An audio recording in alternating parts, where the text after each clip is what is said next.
Hi, எல்லோரும் எப்படி இருக்கிறீங்க? எல்லோரும் ஹெல்த்தியாகவும் ஹாப்பியாகவும் இருப்பீங்கன்னு நம்புகிறேன். தம்பூஸ் கிச்சன் சேனல் வந்து நீங்கள் புதுசாக பார்க்குறீங்க அப்படின்னா சப்ஸ்கிரைப் பண்ணிவிட்டு பக்கத்தில் இருக்க பெல் ஐக்கானையும் ப்ரெஸ் பண்ணி ஆல் அப்படிங்கிற ஆப்ஷனையும் செலக்ட் பண்ணிக்கோங்க. அப்போ தான் நான் போடுற வீடியோட நோட்டிஃபிகேஷன் எல்லாமே உங்களுக்கு வரும். இன்றைக்கி மத்தியானத்துலேருந்து தான் வீடியோ எடுக்க ஆரம்பித்தேன். இன்றைக்கி ஒரு டிஷ்ஷு செய்ய போகிறேன். அதை வந்து நீங்கள் சைட் டிஷ்ஷாகவும் வச்சுக்கலாம், இல்லைன்னா மெயின் டிஷ்ஷாகவும் யூஸ் பண்ணிக்கலாம். ரைஸ்க்கு வந்து சைட் டிஷ்ஷாக வச்சுக்கலாம், இல்லை ரைஸோடு சேர்த்து மிக்ஸ் பண்ணி சாப்பிட்லாம். அந்த மாதிரி ஒரு ஐட்டமும் நைட்டு டின்னருக்கு வந்து ஒரு டிஷ்ஷு செய்யலான் இருக்கிறேன். அதையும் ஒரு ரெண்டையுமே இன்றைக்கி உங்கள் கூட ஷேர் பண்ணிக்கலான் இருக்கிறேன். நான் ஃபஸ்ட்டு வந்து சாதமும் பருப்பு அடுப்பில் வச்சுட்டு அதுக்கப்புறம் தான் சமையல் மற்றதை ஆரம்பிப்பேன். இதுங்க வெந்துட்டுருக்கிற நேரத்தில் வந்து நம்ம வந்து மற்றதெல்லாம் செய்ய ஆரம்பிச்சிடலாம். இப்போ மாங்காய் கொஞ்சம் வர ஆரம்பிச்சிருக்குது. சீசன் இன்னும் நல்லா ஸ்டார்ட் ஆகலை. மாவடு வர ஆரம்பிச்சிருந்தது, அதனால் மாவடு வாங்கிட்டு வந்துருந்தோம். மாவடு வந்து நல்லா பொடியாக சின்ன சின்னதாக கட் பண்ணி, அது கூட வந்து பச்சை மிளகாவும் நல்லா பொடியாக நிறைய கட் பண்ணி போட்டு அதில் உப்பு போட்டு கலந்து வச்சிட்டோம்னா அந்த உப்புலேருந்து தண்ணி அப்படியே வர ஆரம்பிக்கும். வந்து அது நல்லா ஊறிடும் மாங்காய். அது வந்து காரமாகவும் இருக்கும், உப்பாகவும் இருக்கும், நல்லாயிருக்கும் சாப்பிட்றதுக்கு. அதனால் இன்றைக்கி வந்து ஒரு 2 மாவடு வந்து கட் பண்ணி அதை செஞ்சு வச்சிடலாம் அப்படிங்கிறதுக்காக கட் பண்ணிகிட்ருக்கிறேன். பொடியாகவும் கட் பண்ணலாம், இல்லை நீட்டமாகவும் கட் பண்ணி போடலாம். நான் வந்து பொடியாக தான் கட் பண்ணி போடுவேன். அப்போ தான் அது நல்லா ஊறி இருக்கும், சாப்பிட்றதுக்கு நல்லாயிருக்கும் அப்படிங்கிறதுனால. அதே போல் பார்த்திங்கன்னா பச்சை மிளகாவும் கொஞ்சம் நிறையாவே போடுவேன். நல்லா காரசாரமாக இருக்குங்கிறதுக்காக சின்ன சின்னதாக கட் பண்ணி போட்டுருவேன். தம்பு தான் சொல்லுவான், மிளகா இவ்வளோ போட்டிருக்கீங்களே, அதில் மாங்காயும் மிளகாயும் தெரியல அப்படிமா. நான் சாப்பாடை பார்த்து சாப்பிடு, அப்படின்னா தெரியும் மாங்காய் எது மிளகா எதுன்னு சொல்லுவேன். ஆனால் மிளகா கூட அந்த உப்பில் நல்லா ஊறி தான் இருக்கும். அதில் பசங்க வந்து சாப்பிட்றப்ப தட்டை பார்த்து சாப்பிட்றதே கிடையாது. டிவியை பார்த்துக்கிட்டே எதையாவது மொபைல் நோண்டிக்கிட்டே சாப்பிட்றப்ப தட்டில் என்ன இருக்குன்னே அவங்களுக்கு தெரிய மாட்டேங்குது. நான் சொல்கிறேன், நீ தட்டை பார்த்து சாப்பிடு, அப்போ தான் வந்து அதில் என்ன இருக்குங்கிறது உனக்கு தெரியும். அதை வந்து நீ ரசித்து சாப்பிடுவேன், ரசித்து சாப்பிடல அது நல்லா உனக்கு வந்து உடம்புல ஒட்டும் அப்படின்னு சொல்லுவேன். அதுக்காகவே அவனுக்கு இந்த மாதிரி மிளகாலாம் போட்டு வச்சு செஞ்சு கொடுத்துருவேன்னா வேறு வழி இல்லாமல் தட்டை பார்த்து சாப்பிட ஆரம்பிச்சிருவான். அந்த மிளகா எங்கே வாய்க்கு வந்துடுமோங்கிற பயத்துலேயே. இன்றைக்கி வந்து வாழைத்தண்டு தான் கட் பண்ண போகிறேன். அதுக்காக கொஞ்சம் தயிர் எடுத்துருக்கிறேன். தயிர் எடுத்துகிட்டு நல்லா அதை மிக்ஸ் பண்ணிவிட்டு அதை தண்ணி ஊற்றிக்க போகிறேன். இல்லை உங்கள்கிட்ட மோர் இருந்தால் மோர் கூட நீங்கள் எடுத்துக்கலாம். நான் தயிர் இருந்ததுனால ஒரு 2 ஸ்பூன் போட்டு நான் அதில் தண்ணி சேர்த்துக்கிறேன். வாழைத்தண்டு எப்போயுமே கட் பண்ணையில் இந்த மாதிரி நீங்கள் மோரில் போட்டு வச்சுருந்தீங்கன்னா அது கருத்து போகாமல் இருக்கும். நல்லா புது தண்டாக இருந்ததுன்னு வச்சுக்கோங்க, நல்லா வெள்ளை வெள்ளேன்னு இருக்கும். நான் புது தண்டுன்னு நினச்சி தான் வாங்கிட்டு வந்தேன். ஆனால் வாங்கிட்டு வந்த பிறகு பார்த்தா அது கட் பண்ணால் கொஞ்சம் பழைய தண்டு போல் இருக்குது. கலர் கொஞ்சம் சேஞ்ச் ஆகிருந்தது. நீங்கள் கட் பண்ணையிலே இந்த மாதிரி நீங்கள் கட் பண்ணிவிட்டு விரலால் சுற்றி எடுத்திங்கன்னா அதில் வந்து நார் வரும் உங்களுக்கு. இந்த நாரை வந்து சேர்த்து வச்சு நீங்கள் வந்து திரியாக திரித்து விளக்குக்கெல்லாம் போடலாம். ரொம்ப விசேஷம்னு சொல்லுவாங்க. இப்போ 2 இதில் எடுத்தாலே பாருங்கள் எந்த அளவுக்கு வந்திருக்கு. இது வந்து நீங்கள் ஃபுல்லாக எடுத்திங்கனாலே நிறைய வரும். இந்த மாதிரி கத்தியில் கட் பண்ணையில் ஒவ்வொரு தடையும் அதை கட் பண்ணி கையை எடுத்து நம்ம செய்கிறதுக்கு போல நான் என்ன பண்ணுவேன்னா இந்த மாதிரி ஃபுல்லாக ஸ்லைஸ் பண்ணிவிட்டு அதுக்கப்புறம் கையில் எடுத்து வச்சுட்டு ஒன்றா அதுலேருந்து எடுத்து அப்படியே எடுத்துக்கிட்டே போகிறப்ப எடுக்கிறது எனக்கு என்னமோ ஈஸியாக தெரியும். ஒவ்வொரு தடையும் கட் பண்ணி எடுக்கிறத விட இது எனக்கு கொஞ்சம் ஈஸியான விஷயமா தெரியும். அதனால் நான் இந்த மாதிரி கட் பண்ணிக்குவேன். இதை கட் பண்ணது எல்லாத்தையுமே வந்து நம்ம மோரில் போட்டு வச்சிடலாம். வாழைத்தண்டில் அவியல் மாதிரி மெத்தடில் செய்கிறது வந்து ஏற்கனவே நான் வீடியோ போட்டிருக்கிறேன். பார்க்கலன்னா வாழைத்தண்டு அவியல்னு ஒரு வீடியோ இருக்குது, நான் டிஸ்கிரிப்ஷன் லிங்க் தரேன் பாருங்கள். தம்புக்கு அது ரொம்ப பிடிச்ச ஒரு விஷயம். அவியல் எப்படி செய்கிறோமோ அது மாதிரி வெறும் வாழைத்தண்டை மட்டும் வச்சே செய்வேன். அவனுக்கு அது ரொம்ப பிடிக்கும். தயிரில் போட்டதுன்னு கேட்டுகிட்டே இருப்பான். இன்றைக்கி வந்து வாழைத்தண்டை வந்து வேறு மாதிரி செய்யலாம் அப்படின்னு சொல்லிட்டு குக்கரில் வாழைத்தண்டை கட் பண்ணி எடுத்துக்கிட்டு நல்லா 2 கை ஃபுல்லாக வர அளவுக்கு கட் பண்ணி எடுத்துருக்கிறேன். அது கூட ஒரு 1/4 கப் அளவுக்கு பைத்தம்பருப்பு கொஞ்சம் நேரம் ஊற வச்சுருந்தேன். அந்த ஊற வச்ச பருப்பையும் அது கூடவே சேர்த்துக்கிட்டேன். இதுக்கு காரத்துக்கு 2 பச்சை மிளகாவை 2ஆக கீறி போட்டிருக்கிறேன். உங்களுக்கு காரம் எந்த அளவுக்கு வேணுமோ அந்த அளவுக்கு நீங்கள் சேர்த்துக்கலாம். ஒரு பெரிய வெங்காயம் கட் பண்ணி போட்டிருக்கிறேன். ஒரு சின்ன தக்காளி கட் பண்ணி போட்டிருக்கிறேன். மஞ்சள்தூள் ஒரு 1/4 டீஸ்பூன், பெருங்காயத்தூள் ஒரு 1/4 டீஸ்பூன், அப்புறம் இது கொஞ்சம் முழுகிற அளவுக்கு தண்ணி. எல்லாத்தையும் நல்லா மிக்ஸ் பண்ணிவிட்டு குக்கரில் மூடி போட்டுடலாம். மூடி போட்டு நான் வந்து 2லேருந்து 3 விசில் வரைக்கும் நீங்கள் விடலாம் தாராளமாக. நான் இன்றைக்கி 3 விசில் விட்டுருக்கிறேன். இதுக்கு 3 விசில் விட்ட பிறகு நம்ம எடுத்து தாளிச்சிக்கலாம். அதுக்கப்புறம் இதில் ஒரு அரைச்சி ஊற்றுறதுக்கு ஒரு தேங்காய் இருக்குது, அதையும் நான் காட்டுறேன் உங்களுக்கு. தேங்காய் திருவுறதுக்கு முன்னாடி உங்கள்கிட்ட இதை காட்டலான்னு எடுத்தேன். ஷார்ட்ஸில் இதை போட்டிருக்கிறேன். இது பார்த்திங்கன்னா தேங்காய் திருவுறது நம்ம மேடையிலேயே ஃபிக்ஸ் பண்ணிக்கலாம். கீழே உட்காந்து திருவுறது சிலருக்கு கஷ்டமாக இருக்கும்ல, எனக்கெல்லாம் நின்றுட்டு செய்கிறது தான் ரொம்ப ஈஸி. அதனால் வந்து மேடையில் ஃபிக்ஸ் பண்ணுற மாதிரி இருந்தது. நான் வந்து பாத்திர கடையில் எல்லாம் கிடைக்குது இது. நான் பாத்திரம் வாங்க போனப்போ தான் இதை பார்த்துட்டு இதை வாங்கிட்டு வந்திருந்தேன். கீழே இந்த ஸ்க்ரூவை வந்து நம்ம வச்சு டைட் பண்ணிட்டோம்னா நல்லா ஸ்ட்ராங்காக பிடிச்சிக்குது. அதே போல் பார்த்திங்கன்னா மேடையோட சைஸ் எதாக இருந்தாலும் நம்ம அதுக்கு தக்கன நம்ம டைட் பண்ணிக்கலாம். அந்த மாதிரி அட்ஜஸ்டபுளாக தான் இருக்குது. என் மேடை கொஞ்சம் அகலம் ஜாஸ்தி தான், சரியாக இருக்குமோன்னு நினச்சி வாங்கிட்டு வந்தேன். ஆனால் கரெக்டாக அமைஞ்சிருச்சு. அதே போல் இதுக்கு ஒரு கேப் கொடுத்துருக்குறாங்க. மேடையிலேயே ஃபிக்ஸ் பண்ணி வச்சுருக்கிறதுனால நம்ம ஏதாவது வேலை செய்கிறப்ப கையை கிழிச்சிக்காமல் இருக்கிறதுக்கு இது ரொம்ப ஹெல்ப்ஃபுல்லாக இருக்குது. இதை கேப் போட்டு இப்படி வச்சிட்டோம்னு வச்சுக்கோங்களேன், எப்படி நம்ம அது மேலே இடித்தாலும் நமக்கு வந்து கீறாது, அந்த மாதிரி இருக்குது. இதில் வந்து தேங்காய் திருவுறதுங்கிறது எனக்கு ரொம்ப வசதி. நின்றுக்கிட்டே அப்படி டக்குன்னு கடகடன்னு திருவி எடுத்துகிட்டு போயிடுவேன். நல்ல ஷார்ப்பு வேறு. அதனால் திருவினாலும் நல்ல பூ போல் வருது தேங்காய். நான் உங்களுக்கு காட்டுறேன் பாருங்கள் எந்த அளவுக்கு நைஸாக வந்திருக்குதுன்னு. 3 விசில் வந்துருச்சு. வந்த பிறகு எடுத்தால் நல்லா வெந்திருக்குது. எல்லாம் சேர்ந்து நல்லா வந்திருக்குது. உங்களுக்கு வந்து இந்த அளவு இருந்தால் பரவாயில்லன்னா ஓகே, இல்லைன்னா இன்னொரு தடவை கொதிக்க விட்டிங்கன்னா இன்னும் கொஞ்சம் கெட்டியாயிடும். இது ஆனால் கொஞ்சம் ஆற ஆரம்பித்தோன்னே இன்னும் கெட்டியாகவே ஆகிடும் உங்களுக்கு. இப்போ வந்து நான் துருவின தேங்காய் ஒரு 2 டேபிள் ஸ்பூன் எடுத்துருக்கிறேன். 1 டீஸ்பூன் அளவுக்கு ஜீரகம் அதோடு சேர்த்து கொஞ்சம் தண்ணி விட்டு நல்லா அரைச்சி எடுத்துகிட்டு வந்துடுறேன். அரைச்சதையும் வந்து இப்போ இதோட சேர்த்து ஒரே ஒரு கொதிக்க விட்டு அதில் நான் வந்து தாளித்து கொட்டிட போகிறேன். உங்களுக்கு எந்த அளவு கன்சிஸ்டன்சி வேணுமோ அந்த அளவுக்கு நீங்கள் வந்து இதை வச்சுக்கலாம். நீங்கள் வந்து கெட்டியாக வேணும்னு நினச்சா இன்னும் கொஞ்சம் நேரம் கொதிக்க விடுங்க. நான் இன்றைக்கி சாதத்தில் போட்டு சாப்பிட்லாங்கிறதுனால கொஞ்சம் இந்த மாதிரி வச்சுருக்கிறேன்.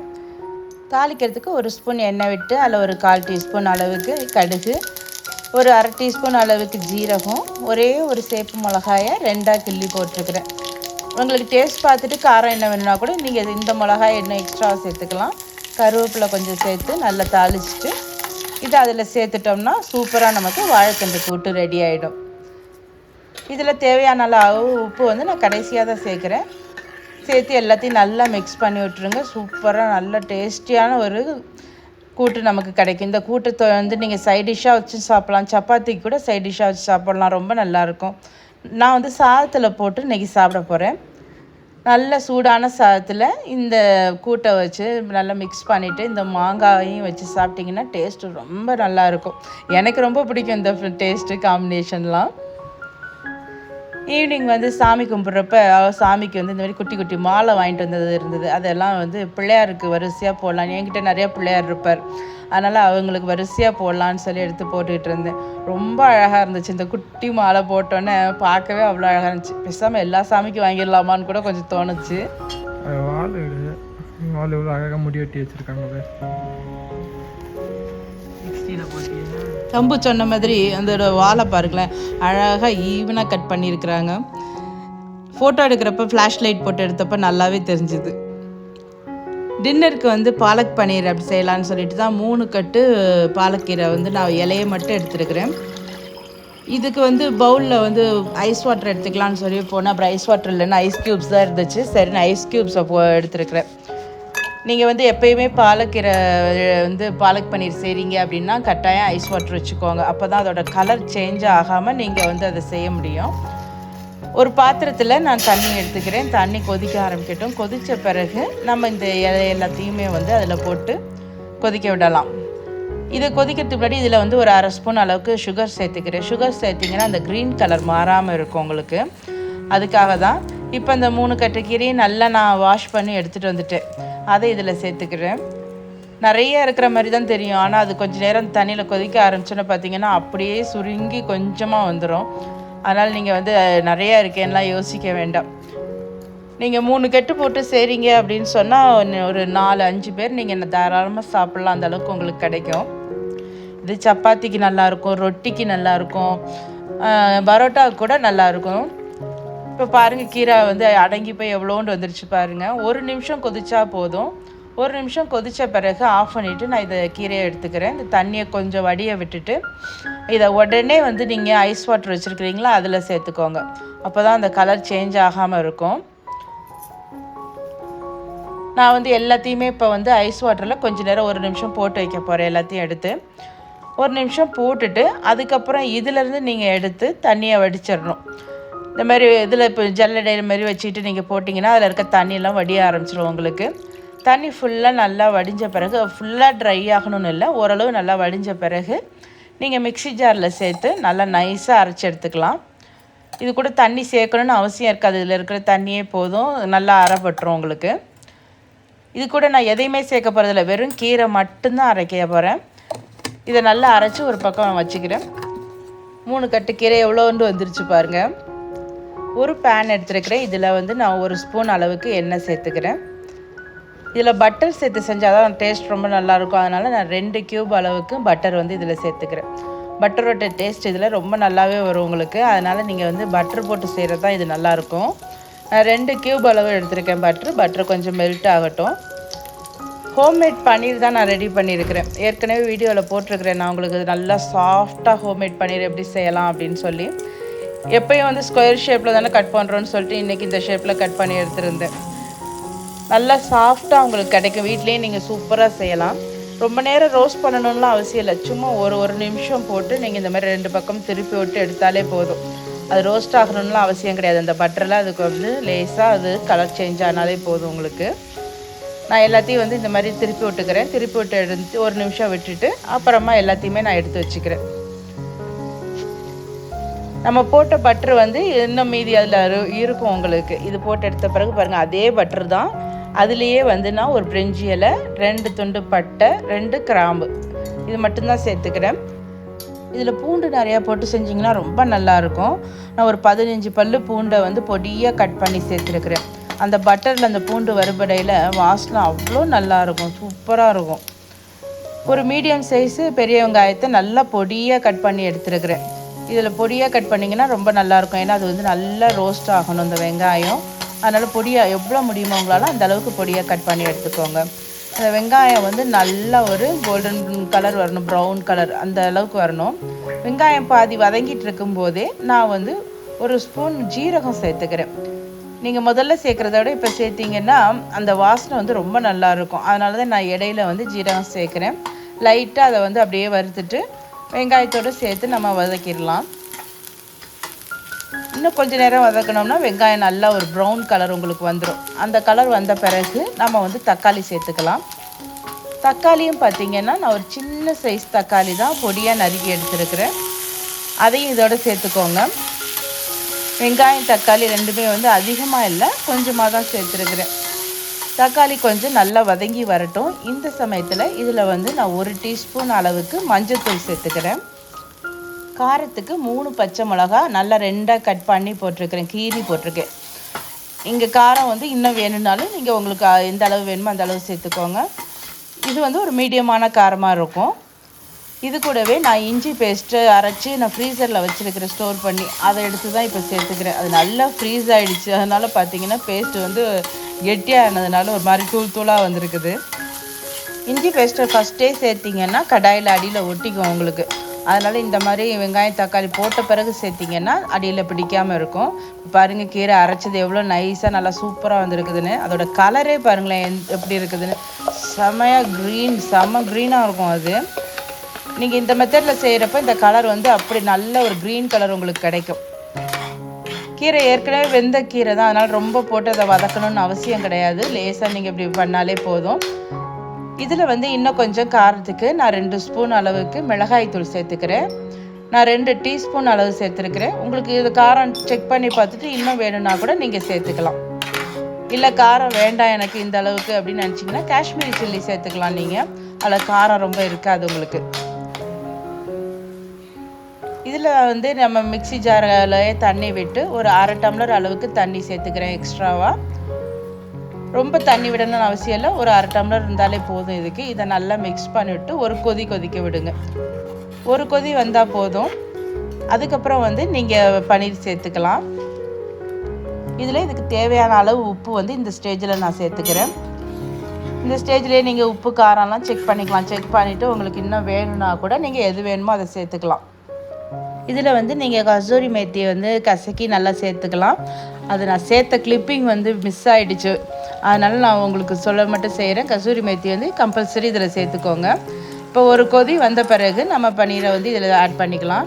ஆட் பண்ண பிறகு ரொம்ப இதாக கிளறாமல் ரொம்ப ஜென்டிலாக கிளறினீங்கன்னா அந்த பன்னீர்லாம் உடையாமல் இருக்கும். ஏன்னா நல்லா சாஃப்டாக இருக்கும். அதுவும் ஹோம்மேட் பன்னீர்லாம் பார்த்திங்கன்னா செம்ம சாஃப்டாக இருக்கும். இதை வந்து ஒரு நிமிஷம் அதை வந்து சிம்மில் வச்சு கொதிக்க விடுங்க. கொதிக்க விட்டுட்டுருக்கல ஃப்ரெஷ் க்ரீம் வந்து வீட்டிலே நம்ம ரெடி பண்ணிக்கலாம். நான் வந்து பால் ஆடை வந்து எடுத்து வச்சுருப்பேன். அதுலேருந்து தான் வெண்ணெய் எடுப்பேன். அந்த பால் ஆடையிலேருந்து இன்றைக்கி ஃப்ரெஷ் க்ரீம் ரெடி பண்ணிக்க போகிறேன். கொஞ்சம் தான் ரெடி பண்ண போகிறேங்கிறதுனால கையாலே பீட் பண்ணிக்கிறேன். நீங்கள் கொஞ்சம் நிறையா வேணும்னு நினச்சிங்கன்னா ஃப்ரெஷ் க்ரீமோட கொஞ்சமாக மில்க் சேர்த்துட்டு நீங்கள் மிக்ஸி ஜாரில் வச்சு ரொம்ப ஓட்டாதீங்க, பல்ஸ் மோடில் வச்சு போட்டு எடுத்திங்கனாலே நல்லா உங்களுக்கு ஃப்ரெஷ் க்ரீம் கிடச்சிரும். ரொம்ப நேரம் ஓட்டினீங்கன்னா அப்புறம் உங்களுக்கு பட்டரும் வந்துடும் அதுலேருந்து. இப்போ நான் கொஞ்சம் தான் எடுக்கிறேன் அப்படிங்கிறதுனால நான் கையாலேயே பீட் பண்ணி எடுத்துக்கிறேன். இப்போ பாருங்களேன், நல்லா சாஃப்டாக சூப்பராக ஃப்ரெஷ் க்ரீம் ரெடி ஆகிடுச்சு.